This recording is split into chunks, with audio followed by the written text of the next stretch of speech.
Morning, everybody. Hope everybody's well. Happy Tuesday for those that are here live. Happy whatever day of the week it is for you. Thanks so much for joining us. I know that people are starting to go back to work now, so some people are hearing this on demand where they were with us live. Wherever you are, thanks so much for joining and sticking with us. We've been talking yesterday about the idea of infusing energy into time. I want to start taking the properties that are in our lives and start playing with them more. It's so important that we, I guess, like, de-dramatize, is that the word? I don't know. I think there's probably a better word. De-dramatize the properties around us. We have to recognize that what's inside us is the most important property, which is a piece of God, which is the energy that is spiritual, and what's around us is a physical world. And we could be much more creative, from the word to create, in the world than we think. This, I mean, for the rule followers, I know this is harder, but you learn this in life. You ever wonder, like, why some people, like, can barely pass out of high school and seem to thrive as soon as they graduate? It's not because, like, there was, like, some hidden genius locked inside there. I know we like to pretend that. I know it makes for a good story when we tell over about the guy who's got an F in every category and then, like, started 6 companies, like he was like a hidden genius. Yeah, everyone has certain genius inside them. If you want to, like, break down, like, what is the main reason is because when you get out into the outside world, you get rewarded for not following rules.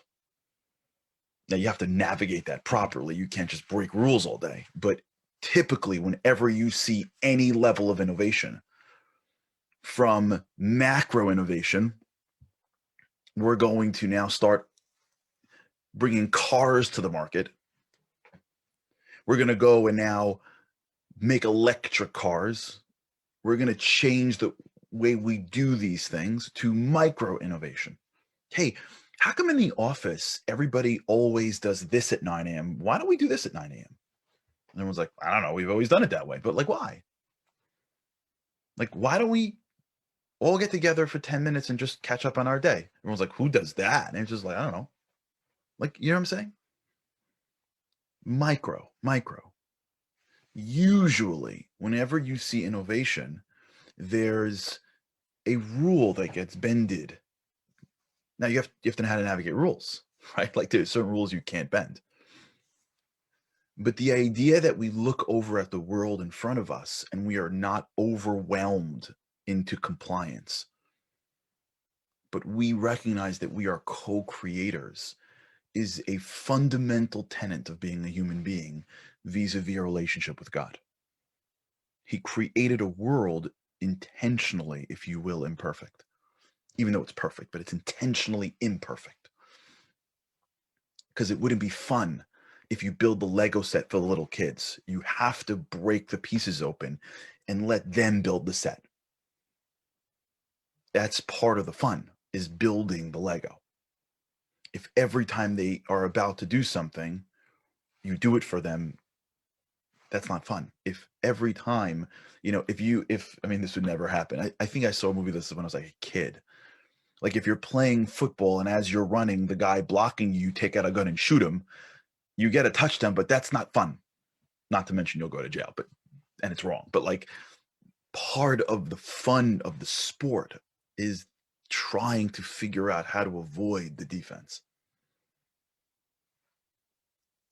So the creation of a world that is intentionally imperfect is part of the greatest gift that God gave us. Now, it comes with moments of of perceived darkness. By giving this person the ability, they can choose wrong 100%. And we're constantly wanting God to swoop in at any moment and fix it. But we have to recognize that part of the challenge of life is the mechanism to bring out the best in us. That means we're co-creating. That's the deal. 6 days a week, you co-create with God. That means that we have to stop being so enamored by the physical world. This is so, if I'd have to like, if we'd have to do a show on my humble opinion of what are the traits of like really great entrepreneurs, this is one of them. They are not enamored by status quo. They are not enamored by the physical world. They assume that they can fix it and change it. And we don't have to be an entrepreneur, but understand that the power that is inside us gives us the ability to be a co-creator in the world around us. Babies don't fall from the sky on purpose. They don't grow from trees on purpose. God is teaching us. You have creative capacity.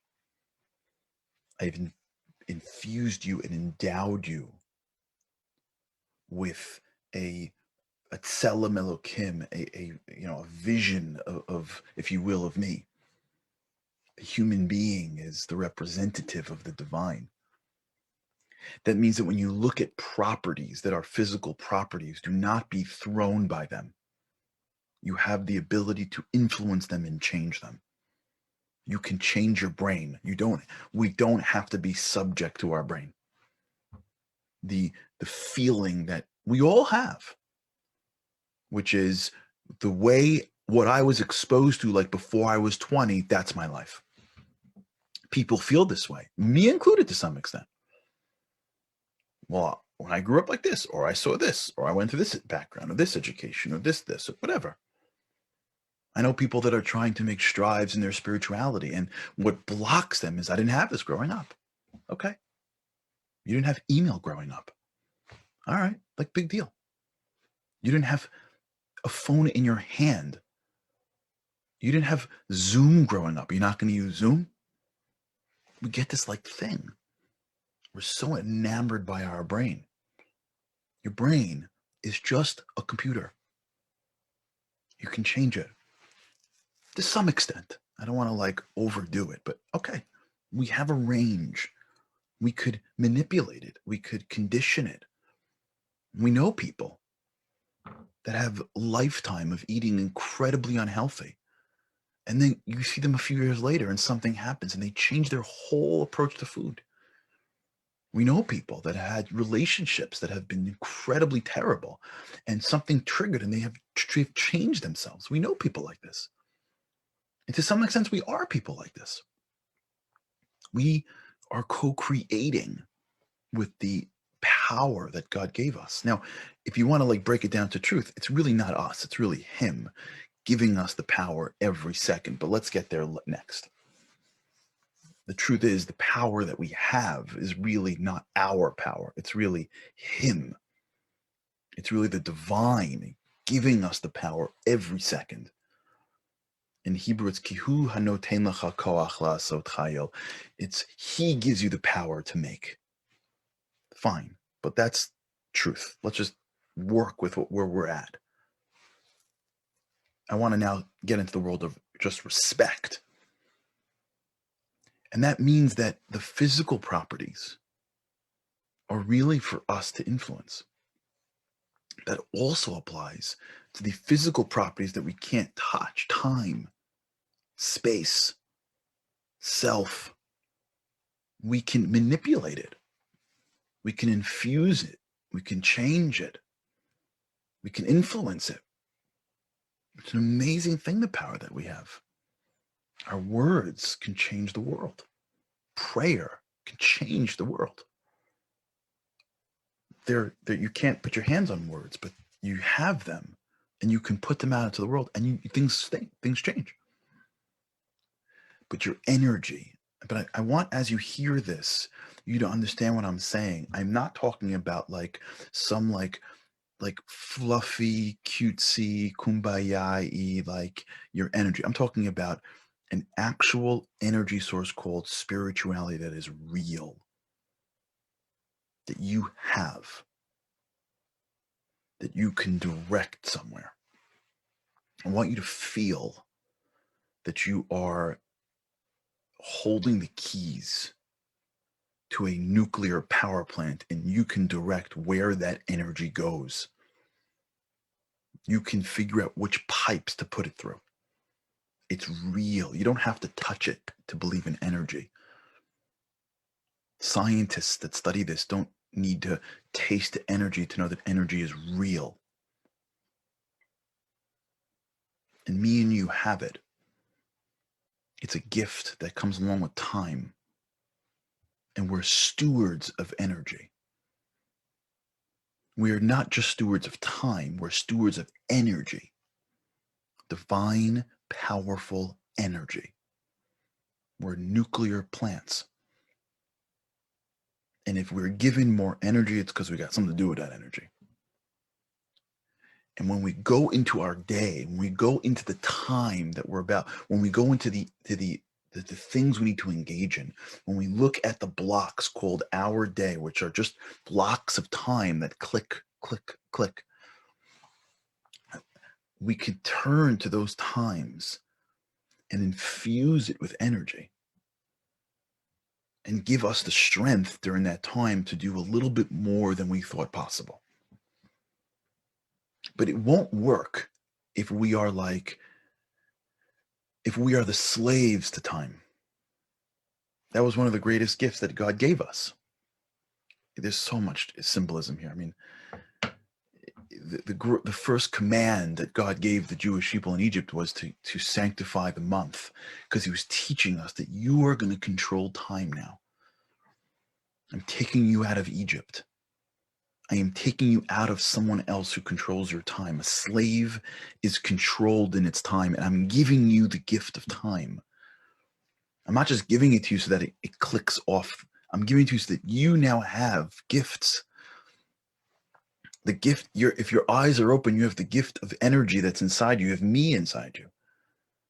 You now have me, you have time, you have properties, you got stuff to work on in the shed. You got Lego pieces. You got stuff. Go make something happen. I don't know, make a project. I don't know, here's crayons and paper and a scissor. I don't know, make something for me. It's Father's Day. It doesn't matter if it looks ridiculous because it's yours, and I don't care about what you make. I'm the dad. Just make me whatever you want, but just make something. God's do what you got to do. We can talk about what that is, but just do what you got to do. You got time, you got energy. Go do something. But the first thing we got to do is look at those times and almost envision us increasing the energy into those times. Because if we go through our day energy-less, we're not going to be accomplished. Not because we don't have the talent, not because we don't have the energy. It's because we just haven't connected the dots. And just easier to be comfortable, or just easier to be mad at somebody. It's hard, by the way, it is hard to bring the energy consistently.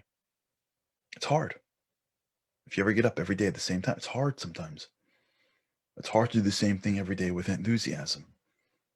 It's easier to be all over the place because every time you have that taste called variety. But if you're doing things consistently, which is what you need to do to be great at anything, it's hard to bring the energy.